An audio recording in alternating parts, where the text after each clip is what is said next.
So many moons ago, our family was famous for a day. We drove down on a vacation to Charleston, South Carolina. We always did want to be Southerners. Went down there. We took a big 3-room cabin tent. We went camping.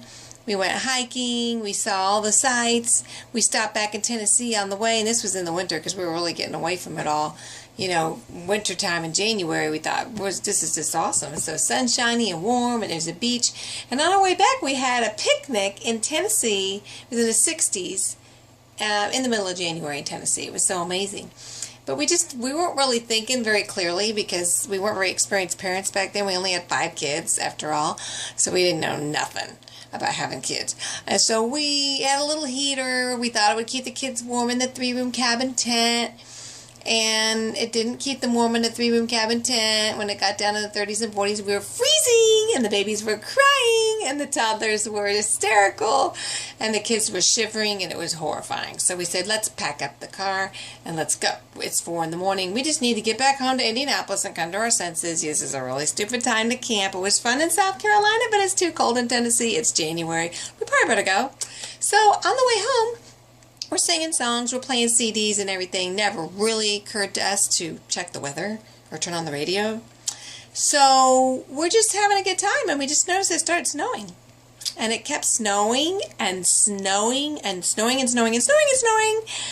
And it was snowing so fast and so hard and so much that we couldn't see anything except snow. And the kids started asking, so when are we going to get there? How come Daddy's driving so slow? It's like Daddy's white-knuckling it all the way.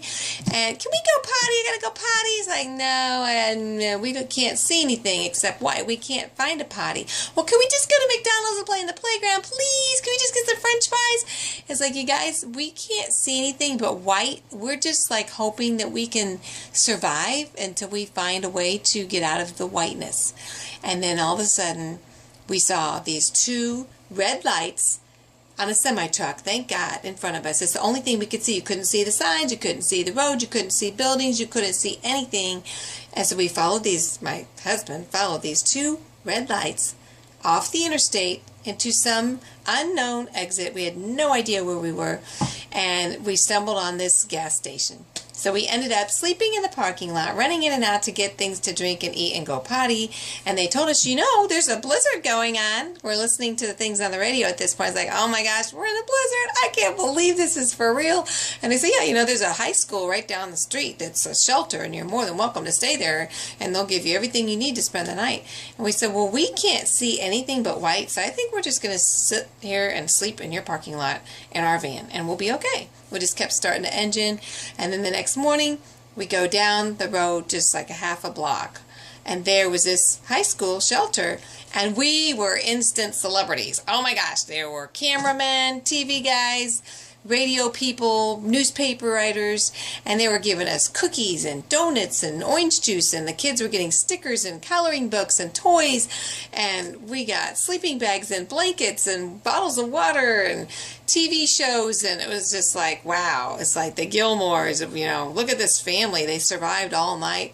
We were on the front page of the Indianapolis Star the next morning, found out that all that happened only about 30 minutes from our home. We just couldn't make it home. So we're really experienced now because we have 12 kids, so we're a lot older and wiser, and we don't go camping anymore.